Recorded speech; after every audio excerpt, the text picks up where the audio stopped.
The morning my father laughed at me in court, he believed the case was already over. Sitting confidently beside my brother, he wore the satisfied smile of a man who had spent years convincing everyone that his version of the truth was the only one that mattered. To him, I was the disappointment, the daughter who moved away, skipped family gathering, and according to his stories, could barely afford to support herself. He wanted the entire courtroom to see me through his eyes.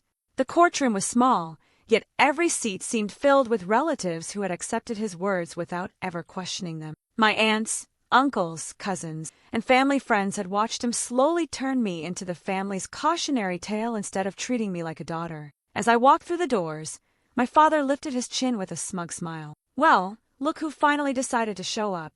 A few quiet laughs echoed across the room, but I ignored them and calmly took my seat. The dispute centered around my grandmother's estate. After her passing, she had left behind farmland, investment accounts, and the family home just outside town. Her will clearly stated that everything should be divided equally among all of her grandchildren. My father and brother had challenged the document, insisting she was mentally incapable when she signed it. In reality, they simply couldn't accept that I had been given the same inheritance as everyone else.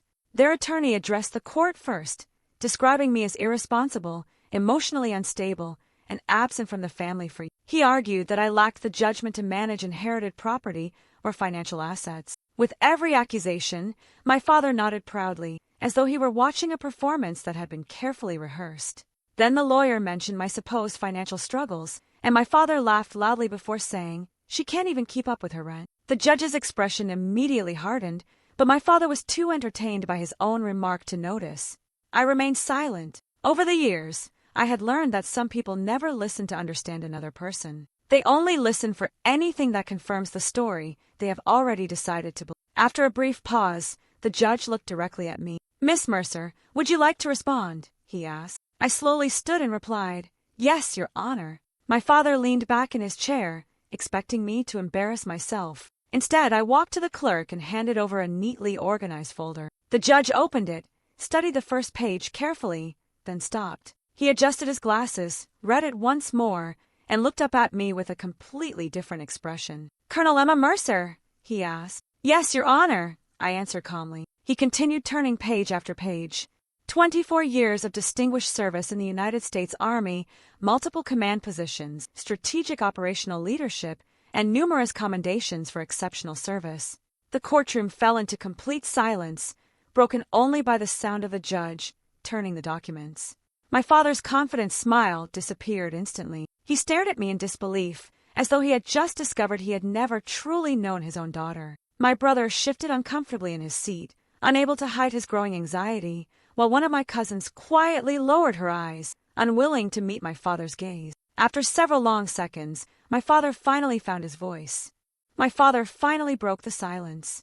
"Why didn't she ever tell us?" he asked, his voice filled with confusion. I almost smiled at the irony. I had told them countless times. After every promotion, every deployment, and every new assignment, I called home. I mailed photographs, sent letters, and shared updates whenever I could. They simply ignored every piece of information that didn't fit the image they had already created of me. Believing their own story was easier than accepting the truth. The judge continued reviewing the documents, but after reading another page, his expression shifted once again. "According to the financial records submitted with these documents," he said, "Miss Mercer owns her residence outright and carries no mortgage or outstanding debt."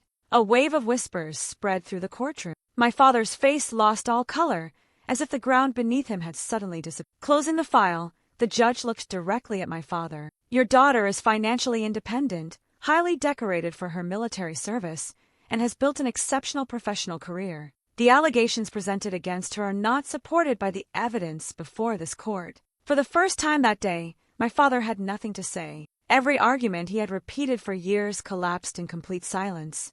Then the judge reached for a sealed letter that had been attached to my grandmother's will. Carefully opening it, he began reading her words aloud. Asterisk, "I leave my estate to all of my grandchildren in equal shares because integrity is worth far more than rumors. The granddaughter who visited me when no one else made the time deserves exactly the same love and respect as those who only appeared when it benefited them." Asterisk, no one in the courtroom needed an explanation. Everyone understood who she was talking about. While the rest of my family spent years arguing over money and inheritance, I had spent my weekends sitting beside my grandmother. We cooked together, shared long conversations in her kitchen, laughed over old family memories, and during her hardest days, I stayed beside her, holding her hand until the pain eased. I never visited because I expected a reward. I was there simply because I loved her. My father slowly lowered his head, unable to meet anyone's eye. My brother stared at the floor, saying nothing. After reviewing the evidence, the judge dismissed their challenge entirely, leaving my grandmother's will exactly as she had written it. As everyone began filing out of the courtroom, the atmosphere had completely changed. No one gathered around my father. No one laughed anymore. The story he had repeated for so many years had finally been destroyed by undeniable truth. Outside, the afternoon sunlight covered the courthouse steps as I walked toward my car. Before I could unlock the door, I heard footsteps behind me. My father caught up and stood quietly beside me. For several seconds, he couldn't find the words. Finally, in a voice that sounded unfamiliar, he asked, "Why didn't I know any of this?"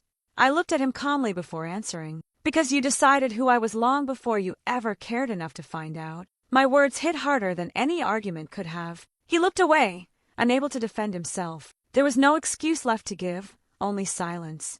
I got into my car and closed the door behind me. As I sat there, I realized I wasn't leaving with anger or satisfaction. What I felt was something far more meaningful. It was peace.